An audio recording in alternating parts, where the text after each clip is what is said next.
अस्सलाम वालेकुम।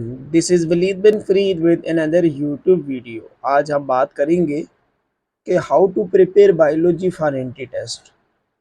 आपको पता है कि अभी अभी एग्ज़ाम हुए हैं, तो मुझे ज़्यादातर जो बच्चे मैसेजेस करते हैं, क्वेश्चंस करते हैं कि सर हमने जो बायो की तैयारी करनी है, हमने जो एंटी टेस्ट का एग्ज़ाम देना है, उसमें हमने बायो को किस तरह तैयार करना है, बायो को कैसे तैयार करें, ये कैसे तैयार कर सकते हैं। ये उन बच्चों के लिए है जो कोई भी जो कॉम्पिटिटिव एग्ज़ाम्स है उसकी तैयारी करनी है, जैसे एमडी कैट है, ठीक है, नस्ट है, या नम्स का टेस्ट दे रहे हैं या एएमसी का टेस्ट दे रहे हैं, उनके लिए ये वीडियो काफ़ी फ़ायदेमंद होगी। जो ज़्यादातर प्रॉब्लम मैंने बच्चों से बात की, मेरी जो रिसर्च है उसके मुताबिक हम अगर बात करें तो ये 3 प्रॉब्लम मैंने बच्चों के अंदर देखी है पिछले कई सालों से। The first problem is syllabus too lengthy. आपको पता है कि बायो का सिलेबस सबसे ज़्यादा बड़ा है, सबसे ज़्यादा लेंथी होता है, सबसे ज़्यादा होता है, ठीक है? तो बच्चे कहते हैं कि सर इस सिलेबस को कैसे जो है हम कंप्लीट कर सकते हैं। The second point is revision. बच्चे कहते हैं कि सर हमने रिवीजन कैसे करनी है, हम इसको रिवाइज़ कैसे करेंगे, इस सिलेबस को 2 साल के सिलेबस को 2 मंथ में हमें कितनी बार रिवाइज़ करना चाहिए। तीसरा पॉइंट है नोट्स। क्या नोट्स, बच्चे बहुत सारे ये भी मैसेजेस करते हैं कि सर क्या नोट्स बनाने चाहिए या नोट्स नहीं बनाने चाहिए, अगर बनाने चाहिए तो किस तरह की नोट्स बनाने चाहिए। मैं स्टेप वाइज आपको सारी चीज़ें लेके चलूँगा, आपने इसी को ही फॉलो करना है, तो आप इंशाल्लाह ज़रूर कामयाब होंगे, आपको इस का काफ़ी फ़ायदा होगा। The first step is you have to change your mindset. ये सबसे ज़्यादा इम्पोर्टेंट है किसी भी बच्चे के लिए।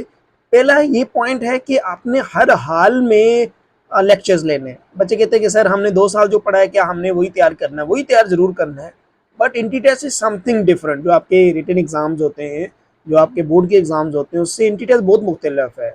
आपने भाई हर हाल में टीचर्स के लेक्चर लेने हैं, आप जहाँ से मर्ज़ी लें, आप यूट्यूब से लें, आप किसी टीचर से पढ़ें, आप किसी अच्छी अकेडमी से पढ़ें, अकेडमी नहीं अफोर्ड कर सकते आप ऑनलाइन पढ़ें, लेकिन आपने टीचर को ज़रूर सुनना है। आपको टीचर गाइडलाइन देता है। द रीज़न इज़ दैट, मैं आपको एक बड़ा ज़बरदस्त कॉन्सेप्ट समझाता हूँ कि भाई आप नॉर्मली जो टीचर आपको नॉर्मल डेज में जो लेक्चर दे रहा होता है, जो बातें समझा रहा होता है, वो एंटी टेस्ट में आपको बड़े गुर से और तरीके से समझाता है, ठीक है? जैसे मैं बच्चों को ग्लाइकोलाइसिस नॉर्मल क्लास में समझाऊंगा तो मुझे 40 मिनट लग जाते हैं, लेकिन मगर यही ग्लाइकोलाइसिस में एंटी टेस्ट की क्लास में समझाऊंगा तो मैं 2 मिनट में सारे का सारा ग्लाइकोलाइसिस अपने गुर से सारे का सारा जो है वो क्या कर दूंगा, सिखा दूंगा। The second step is entry test में जो सबसे इंपॉर्टेंट दूसरी चीज है वो है डीप लर्निंग। आपको पता है लर्निंग जो होती है ना, जो रीडिंग होती है ना, वो दो तरह की होती है। एक होती है इंटेंसिव रीडिंग, एक होती है extensive reading. By entry test में आपको हर हाल में इंटेंसिव रीडिंग चाहिए। आपने बुक की लाइनें प्रॉपरली रीड करनी है, उन्हें हाईलाइट करना है पॉइंटर से, उन्हें आपको समझना है क्या लिखा हुआ है, और उन चीज़ों के फिर आपने नोट्स बनाने हैं। दूसरा पॉइंट, रीडिंग के बाद साथ साथ आपने क्या करना है, लेंथी नोट्स बनाने हैं, लिखना है अपने हाथ से। रिसर्च कहती है कि भाई जो चीज़ आपने अपने हाथ से लिखी है वो कभी नहीं भूलती आपको। In the third point is practice. बच्चे याद कर लेते हैं, बच्चे पढ़ लेते हैं, बच्चे समझ लेते हैं, बच्चे प्रैक्टिस नहीं करते। आपने जो चैप्टर याद किया, जो पढ़ा, जो समझा, उसको प्रैक्टिस करना है। मुख्तलिफ किस्म की बुक से प्रैक्टिस करनी है, मुख्तलिफ किस्म की बुक्स लेनी है। आपने इतनी ज़्यादा बुक्स लेनी है, इतने ज़्यादा क्वेश्चन आपने सॉल्व करने हैं ना, तो एग्जाम में आप बैठे हैं तो आपको जब क्वेश्चन आए तो आपको ऐसा लगे कि ये वही कोई क्वेश्चन है मैंने जो की न की पढ़ा है या की रीड किया हुआ है या मैंने इसको सॉल्व किया हुआ है। तीसरा रिवीजन। भाई रिवीजन नहीं करोगे, रिवाइज नहीं करोगे ना, तो फिर आप इंडी टेस्ट में अच्छा परफॉर्म नहीं कर सकते। आपको रिवीजन के लिए दो तरह का सिलेबस होता है, एक current syllabus and old syllabus. क्या मतलब इस बात का? इस बात का मतलब है करंट सिलेबस वो है जो अभी आप लास्ट डेज में आप पढ़ रहे होते हैं, और ओल्ड सिलेबस वो है जो आपने कहीं 1 महीना पहले, 1.5 महीना पहले पढ़ा है। इन दोनों को रिवाइज करना होता है। आपने करंट सिलेबस के साथ साथ खुद ही आपने पीछे से जो ओल्ड सिलेबस है उसको क्या करना होता है, साथ साथ आप लोगों ने रिवाइज करना, हर हाल में रिवाइज करना है। ये नहीं है छोड़ देना आपने ये चीजें। हाँ, द फोर्थ स्टेप इज ये लें भाई, यहाँ बात जो है ना करनी बनती है, यहाँ हम बात करेंगे भी समझेंगे भी। टेस्ट। भाई आपने टेस्ट देने हैं, आपने डेली बेसिस पे काम करना है, डेली बेसिस पे टेस्ट देने हैं। आपने जो पहले टेस्ट देने हैं वो आपने चैप्टर वाइज देने हैं। आप टॉपिक वाइज प्रैक्टिस करें, चैप्टर वाइज जरूर टेस्ट दें आप। और टेस्ट देने के बाद उसकी डिस्कशन अपने दोस्तों के साथ, अपने जो क्लास के टीचर्स हैं उनके साथ, ठीक है? टेस्ट डिस्कशन अगर नहीं करेंगे ना तो फिर मसला है।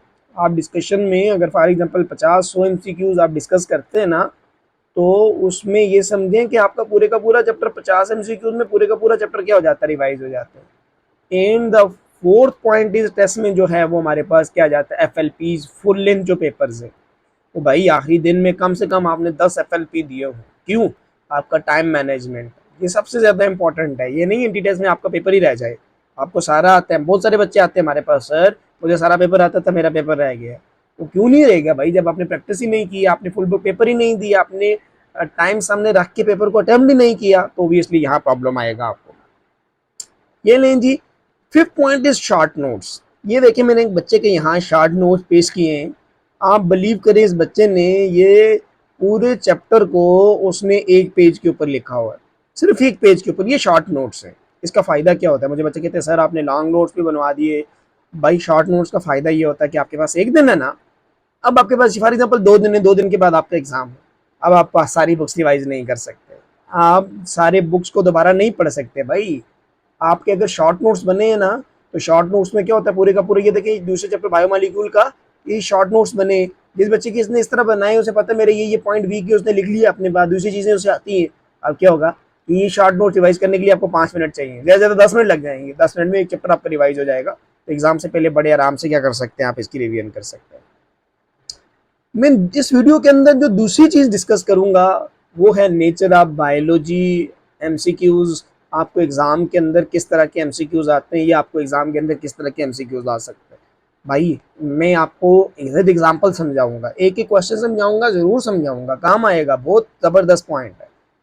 आपको बायो के अंदर 5 तरह के जो हमारे पास नेचर है वो 5 तरह की है। या तो क्वेश्चन आपको कॉन्सेप्ट बेस्ड आएगा, या आपको नॉलेज बेस्ड आएगा, तीसरा एनालिटिकल टाइप आएगा, चौथा फोकस टाइप आएगा, पांचवा कॉम्प्लेक्स और कंपाउंड जिन्हें हम एमसीक्यूज कहते हैं वो आएंगे। सबसे पहले मैंने हर एक की एग्जांपल दे के आपको समझाया हुआ। सबसे पहले है कॉन्सेप्ट बेस्ड। भाई आपके कॉन्सेप्ट क्लियर होंगे ना, तो ये क्वेश्चंस आपके बहुत सारे ऐसे होते हैं जो एग्जाम में आपके क्लियर होंगे। फॉर एग्जाम्पल ये क्वेश्चन है, which of the following is nucleoside. देखिए इससे न्यूक्लियोसाइड की बात की है, कौन सा न्यूक्लियोसाइड है। उत्तर, अगर आपको टीचर ने ये बात समझाई हो कि what is difference between nucleoside and nucleotide, तब आप जाके ये क्वेश्चन सॉल्व कर सकेंगे। ठीक है, आपको पता है न्यूक्लियोटाइड 3 चीजें मिलकर बनाती है। कौन कौन सी? पेंटोज शुगर, दूसरा क्या है हमारे पास नाइट्रोजीनियस बेसिस, तीसरी क्या चीज होती है फास्फोरिक एसिड। अगर ये तीनों चीजें होंगी तो न्यूक्लियोटाइड हो जाएगा। अब यहाँ ऑप्शंस 4 है, ए बी सी डी। आपने पहले 3 ऑप्शन गलत करने, ठीक है, फिर चौथे पे जाना है। मैं पहले लास्ट की बात करता हूँ, गोनोसिन ट्राइफॉस्फेट। एकदम आपको समझ आ गया सर, अभी आपने कहा था फास्फेट लगा तो वो तो न्यूक्लियोटाइड हो जाता है, ये गलत हो गया।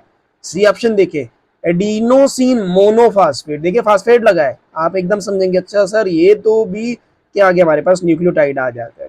ठीक है, इसी तरह बी ऑप्शन देखें, साइटोसिन। आप कहेंगे सर ये तो नाइट्रोजनियस बेस है, ये भी गलत हो गया। और ए ऑप्शन है साइटिडीन, तो यहाँ राइट ऑप्शन क्या बनेगा, साइटिडीन हमारे पास क्या आ जाता है, राइट ऑप्शन आ जाता है। ये कॉन्सेप्ट बेस्ड क्वेश्चन था, मैंने एक आपको एग्जाम्पल दे के समझा दिया। ये ले पुत्र, दूसरा क्वेश्चन नॉलेज बेस। भाई नॉलेज बेस ऐसे क्वेश्चन है ना जो रटा लगाना है। लोग कहते हैं डिटेल में रटा नहीं चाहिए, रटा चाहिए। भाई बहुत सारी चीजें आपको याद करनी है। मैंने एक फार्मूला बताता हूँ बच्चों को, मैं कहता हूँ रट्टा plus concept is equal to doctor. Knowledge base में मैंने क्वेश्चन डाला है यहाँ पे, which class of antibody is primarily involve in the allergic reactions. कौन सी एंटीबॉडी एलर्जिक रिएक्शन के अंदर इन्वॉल्व होती है। ओ भाई ये कोई कॉन्सेप्ट नहीं है, ये याद करना पड़ेगा। आपने याद किया होगा, आपको पता होगा कि जो आईजीई होती है, this is involve in a allergic reaction. ये क्या होती है, एलर्जिक रिएक्शन के अंदर इन्वॉल्व होती है। ये लें जी पुत्र, तीसरा क्वेश्चन देखें, एनालिटिकल टाइप का क्वेश्चन।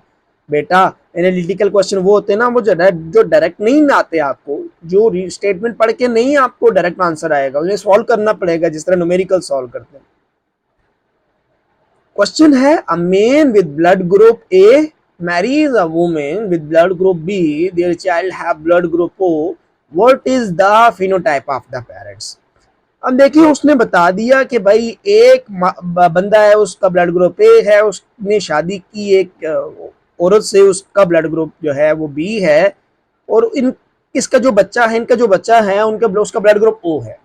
अब आपको एकदम बात समझ आ गई होगी, ओ वाले की जो जीनोटाइप क्या होती है, स्मॉल आई स्मॉल आई। उसने बच्चे की जीनोटाइप नहीं पूछी है, उसने जीनोटाइप पूछी है पेरेंट्स की। अब ए है ना, ए वाले की जीनोटाइप दो तरह की होती है ना, आई ए, तो यहाँ कौन सी होगी, क्योंकि ओ है तो ओ के लिए शर्त है स्मॉल आई हो। तो भाई फिर यहाँ पे जो जीनोटाइप बंदे की होगी वो होगी I A small I cross with. Women की क्या है, बी है, बी दो तरह की होती है, आई बी वाली नहीं होगी, क्यों, क्योंकि ओ बनना है। तो यहाँ होगा आई बी स्मॉल आई। तो यहाँ ऑप्शंस देखें कहाँ पे आपको नजर आएगा, I A small I and I B small I. तो यहाँ पे कोई भी ऑप्शन ऐसा नहीं है जो यहाँ आपको नजर आए।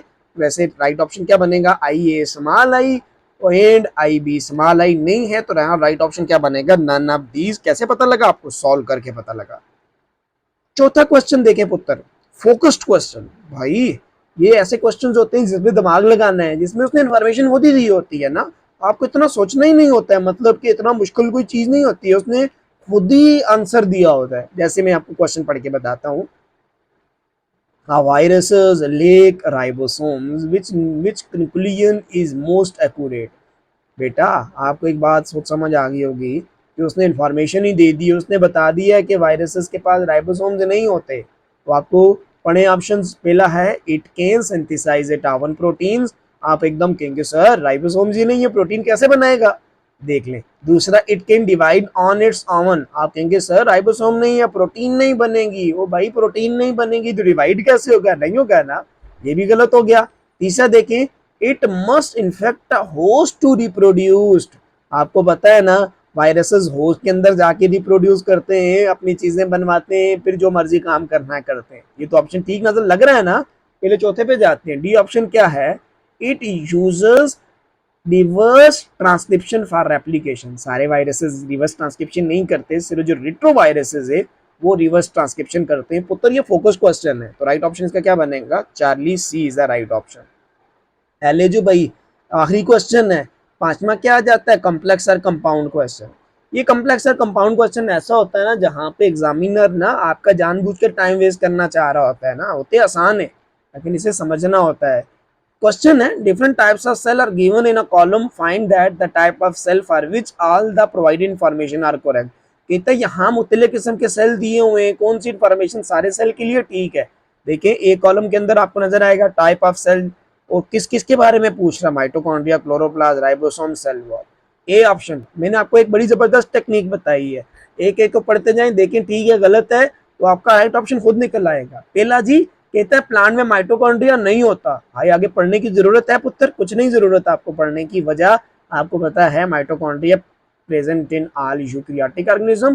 पहला तो गलत हो गया ना, उसने करेक्ट इन्फॉर्मेशन की बात की है। दूसरा देखें एनिमल सेल, इसमें माइटोकॉन्ड्रिया भी है, क्लोरोप्लास्ट नहीं, आपको पता है एनिमल में नहीं होता, राइबोसोम भी है, एनिमल में सेल वॉल नहीं होती, तो इन्फॉर्मेशन ठीक दी हुई है। ठीक है चले हम तीसरे पे जाते हैं, बैक्टीरिया में माइटोकॉन्ड्रिया नहीं होता, चले ठीक है, क्लोरोप्लास्ट होता है।